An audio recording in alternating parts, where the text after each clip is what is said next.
Yo, what is up YouTube? I'm back with another EVOMON video. And today we're going to be giving you the best 5 tips that I have used throughout the game and that I think would honestly help better y'all's game. So, tip number 1. How to get a lot of yellow fruits or star fruits. If you don't know what I'm talking about these fruits right here, the large EXP fruits that give 10,000 EXP to an EVOMON. Now, I have 1,000 because I like to AFK farm using my tiny test technique that allows me to basically farm overnight using this guy and basically giving all of these guys EXP.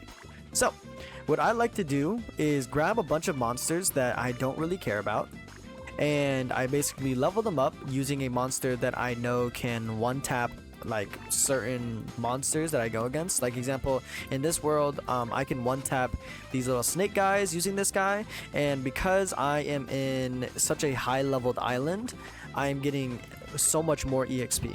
So it's easier for me to level up my monsters that way.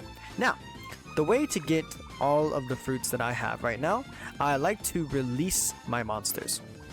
So, examples like this. See how I get 528 star fruits just from releasing 4 monsters that are level 94. I believe I got them to level 94 in about roughly 7 hours, I'd say, because I usually do this at nighttime or when I'm at work. So this is just a really good way to get a crap ton of star fruits. Now, if you are noticing, the higher level the monster is, the more the better the fruits will be. You know what I'm saying? So you can't just release a level 1 monster and expect to get like a legendary fruit. You see what I'm saying? You have to actually put a little bit of EXP towards it so that you can actually get a better fruit from it. Now, obviously, the higher level the monster, the more star fruits you will actually obtain from the releasing. Like these guys are only level 94, but if they were like level, oh heck, let me just show you. If they were level 120, 295 per monster. So if you were to multiply 295 by 4, let me just pull up the calculator. 295 times 4, you would get 1,180 star fruits. Easy peasy. Now, it's easy in hindsight, but obviously it would take quite a long time to get all 4 monsters to level 120, but it's definitely possible, and that is definitely a way you could go. I just personally prefer to just do like the level 90s and just release them because it gets harder and harder from here on out, you know what I'm saying? So it's completely up to you though. But yeah, this is just what I choose to do, and then I get a crap ton of star fruits. So yeah, on to the second tip. Tip number 2. If you haven't already seen my other methods, I'd highly recommend fighting bosses at the Summon Island because they not only give you a crap ton of money, as in this right here, but they also give you another type of currency which you can use at the merchant that each island has. Obviously, I'm at the level 90 island, so I do have a bit of a different shop, but majority of shops give you the options of evolution stones, omni stones, and then the exception of like skill stuff, large EXP stuff, and etc, etc. But majority of the times, most people are searching for evolution stones or omni stones or even large EXP fruits like I just talked about. But honestly, this is the best way that I have found to get omni stones and evolution stones. And not only is it the best way to get that stuff, it is also the best way that I have seen to get a lot of money as well. So if you guys don't already know, these monsters typically give you about 1,000 each time, or not 1,000, I'd say like 900 and something. Now that's what I personally would choose to do if you are trying to make a lot of money. Now, a lot of you do have trouble trying to find like boss tickets, which I would really highly recommend you check out my AFK method, because if you guys don't already know, to get tickets you need to actually like beat monsters or catch monsters or just basically interact with the game in general. Yeah, 901 coins. But yeah, so basically you just need to go around fighting a bunch of monsters, just really just playing the game if you want a lot of tickets. The best way that I have found to get a crap ton of tickets is literally just by fighting a bunch of random monsters. That's the best way I have found. There could be better ways, that's just the way I found. But yeah, definitely check out this video over here if you want to see how I AFK. But yeah, on to the next one. Tip number 3. Every monster has their strengths. It's just about how you use them. Now, if you really want to know who's good, I'd recommend you look for some key move examples like burn over here for like fire monsters, and because burn is a status effect that actually will help you a lot against single target monsters. Example, like in the tower, when you are doing the tower, you fight against like single monsters all the time, where you just have to use all 5 of your monsters to beat one monster, which sounds easy in hindsight, but it's way easier when you have status effects. So other status effects examples are like hallucination, which is, from my example, the best one for hallucination, or for Psymark, is Mind Insight, which is specific to this guy over here. I forgot his name, which I will find in just a second. But yeah, Mind Insight places 5 stacks of Psymark to one target. Now, every time you stack this up to 15, I believe, it will increase the damage. Now, this is a different type of status effect, which basically, if you deal damage, it will deal another set of damage that is your Psymark. Now, example, let's say, for example, to really understand the power of this, there's something called status effect stacking. So you could stack 15 Psymarks, maybe do like, I don't know, 500 extra damage every time you hit them. And then you could have bleed, which is typically from flying type moves. I haven't seen them in any other like moves that places bleed on them, I guess. But yeah, so bleed, example, does the same thing as Psymark. So example, you have this to 15 as well, so you're doing another, I don't know, give or take 500 damage. So even if this guy, even if Arch is super ineffective against a monster, like he does like, I don't know, like 60 damage, right? It'll stack on top of that to still consistently do 1,000 damage. Same thing with burn, which if you stack burn to 20, you'll be doing like an extra 400 damage to the monster. Same thing with poison. You know, you can, it's really, it just depends on how you use the monster. It really matters which monster you choose depending on which effect you want to use. So there's never really a single monster that's like best for everything. You know what I mean? There's always someone who's better at something, but there are definitely monsters who shine the brightest, I guess you could say. But yeah, I guess we'll have to talk about that on my meta tier list coming out soon, hopefully. But yeah, on to the next tip. Tip number 4. Now, if you go to your monsters area, you can click your monster and you'll be able to see their traits, nature, and their talent. Now, the best thing about this game is that you can actually see their base stats. Now, this is really just a tip for like making your monsters as best as they can be, basically optimizing them so that they are actually like cracked out in what they should be cracked out in. But yeah, so basically, if you click this little question mark right here, you'll see all the monsters' base stats, meaning, example, if your attack is higher than your special attack, like this is your physical attack, this is your special attack, basically meaning like your ranged attacks, basically. You can click the, sorry. You could tell whether it is best suited for physical attacks or special attacks. So example, like my lava rock. You notice how his base stats is 104 for his physical versus the 77 in his special. Basically meaning he is way better at doing physical moves or physical damage than he is at doing special damage, as you can see here. Because he will always do way more damage at what he's good at than when he's using a move that he isn't good at. Now, there are some exceptions. Example like Sunder Crane, even though he is way better physically, he is a monster that can do multi-attacks. So example, deal special damage to all targets. I like to use multi-twister whenever I am against a lot of enemies, because I know it'll still do a good bit of damage than if I were to just use one single attack. See what I'm saying? So it really just depends on what's happening and how you do it. But yeah, so as you guys can see, these are my talents, and basically if you re-roll this, you can basically add 15 to any one of your stats. I choose to increase my HP, my defense, and my physical attack because Lava Rock is already very good at defense, so I want to make him good at special defense as well, because if a monster that uses special defense or special damage as its main attack, it will absolutely dominate my Lava Rock. But because my Lava Rock is pretty balanced in defense, he will live longer than a regular Lava Rock. Another way to help this is your nature. Now, depending on how you want to build your monster, examples like I was just talking about, mine is more towards like being a tank or staying alive. So I like to lower my speed and go for my special defense because, I mean, face facts, my speed is 138 at level 120. He is going to be the slowest monster in the world. Like 62 speed, yeah, I know he's going to be slow. There's no point in making him any faster because any regular monster with like decent speed will just be way faster.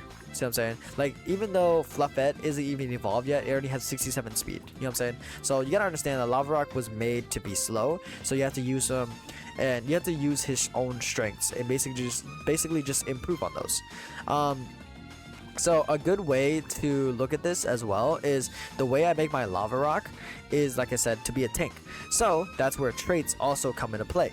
Lifesteal, 100% of burn damage dealt to foes, which basically means if I do 300 burn damage, I heal 300 HP. See what I'm saying? So it's always very good to stack up your burn against a single target enemy. But anyways, typically speaking, it's always best to get the legendary trait on your monsters because they're just usually way better than anything else you could get.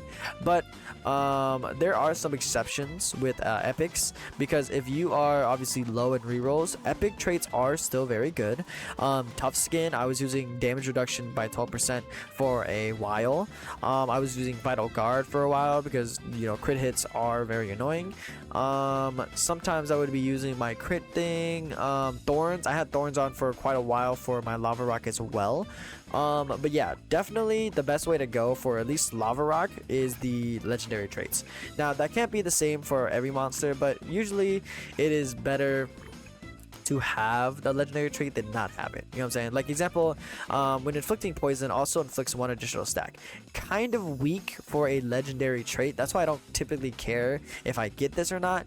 But other traits could be like, you know, on its first switch in, it deals double the damage. So like that's like kind of a game changer. So Archipex is a very good opener, you know, stuff like that. But yeah, definitely something to look out for when you are trying to make your monster stronger or trying to decide which monster is good at what. You know what I'm saying? But yeah, now then, on to the next tip. Now then, last but not least, tip number 5, equipment. Now, some of you who aren't level 40, the best ways to level up your player EXP is really just by doing quests and everything else. But yeah, so fair warning, you do need to be level 40, like player level 40 to do this. If you want to travel to Silent Sands, you can actually do an equipment dungeon and basically, you know, just get equipment basically. But yeah, so to the people who need help leveling up, the fastest way is literally just by doing quests. Now, if you're already maxed out on these quests, some people don't actually realize that there is a quest giver on every single island. Basically, there's a quest girl called Lillian. She's typically on every island. Some islands there are some exceptions where she's not on there for some reason, but you really just have to look around for Lillian, and basically she will give you quests that will just, you know, just give you a crap ton of player EXP. Now, obviously these are bad examples because, you know, obviously raids and equipment and stuff like that is like very hard to do at the moment. But yeah, so basically catch 50 EVOMONs are not the typical quest they'd give you. This is the quest they give you after you've completed the first quest. But yeah, basically she will give you a crap ton of EXP, player EXP, so that you could probably level up pretty fast, or at least give yourself an extra level. And that's probably one of the better ways to get EXP as far as I've seen. But if you really want to know another way to level up and everything else, definitely check out my max level up video right here for more things that I choose to do whenever I level up. So yeah. But anyways, to the people who are already level 40, if you don't already know, they give you a free multi-drop equipment challenge every single day. Now with that, basically whenever you challenge a thingamajig, it will give you multiple drops, giving you a higher chance at getting a legendary. Almost guarantee a legendary drop every single time. Now my specific choice in monster is usually Sunder Crane and my Frostier, because they have multi-hitting abilities. My hail move is a multi-hitting attack. His ultimate is a multi-hitting attack. His ultimate is a multi-hitting attack. I have Gust as a multi-hitting attack, or not Gust, multi-twister, I mean. So yeah, you can definitely tell that multi-twister is a very, very good move. Or Cyclone Spiral. I didn't realize I even had that. Yeah, sadly these are all special moves, which is, you know, fine, but my guy isn't a special damager, so kind of sucks, but at the same time, it is what it is. Another example of a really good trait is Pursuit, by the way. Just increases my damage by 18%. Very, very good. But yeah, let me show you an example of the equipments. So if you go over here, where are my equipments? So yeah, stuff like this basically is just really, really good. So like S tier, A tier, B tier, C tier, etc. I believe the lowest tier is C tier. I don't believe there's anything lower than C tier. At least I haven't gotten anything lower than C tier. But yeah, basically these are just extra stats that you can give to your monsters, basically making them the best that they could possibly be. Examples like my Tarragon. He has almost 600 HP, literally like borderline, because I think I took away one of his equipments. Yeah, took away one of his equipments that gave him HP, but basically because of the equipment, I'm adding so much more HP because of these equipments, and it's very, very good for him because whenever I'm at full HP, I take 70% less damage. So the more HP I have, the more HP I can heal using Seed Bomb, but you know, that's just a bunch of stacking stuff. But yeah, so equipment is very, very good and very, very useful, and is definitely like probably like end game type of stuff you should be doing. I wouldn't really say end game, but it's like it's definitely for higher level people. If you can't do equipment and you don't have the suited monsters, I definitely recommend trying to get a Frostlet, which can be obtained in the Crystal Cascade. And I definitely think you should get a Sunder Crane because of the multi-hits as well, which is the boss for Flying Territory, I believe. So yeah, definitely good luck with that. But let me go ahead and give you a showcase of what the dungeons are like. So if you don't know, equipment dungeons, they give you one buff, obviously. It's usually the same buffs every single time, so I like to choose the middle one. So typically how this works is there is a set of advancements that I guess aren't here. Maybe I'm tripping. Oh, you know what it is? Sorry, I'm thinking of the challenges for EXP and everything else. But basically, in this, you just have to beat these guys, and then you get there's like 3 phases, I believe. So there's this guy, a next phase, and then I think the boss. I could be wrong, but I think it's the boss next. And after beating the boss and everything else, then you will be able to get like the equipment and everything else. Now I don't know if you saw, but there were 3 different types of dungeons, depending on what kind of equipment you want, and basically it changes the enemies types as well, like what enemies you want to go for, and just overall stuff like that. But yeah, let me speed this up just a little bit. So, as you can see, I'm getting all my equipment now. I got a legendary, you know, just see all the stats and everything else. But yeah, so you can replay the mode and do a bunch of different challenges as well, like Zone 3, Zone 2, etc, etc. Gives you a bunch of different legendary equipment. And on top of that, it gives you 200 EXP as well. So yeah, definitely something you guys should definitely try when you are trying to get stronger. But other than that, I think that is all for this tips and tricks videos, guys. Please make sure to leave a like, share, and subscribe for more content for EVOMON. And if you guys have any questions and concerns, leave them down below in the comments. Other than that, I will see you all in the next video. Later!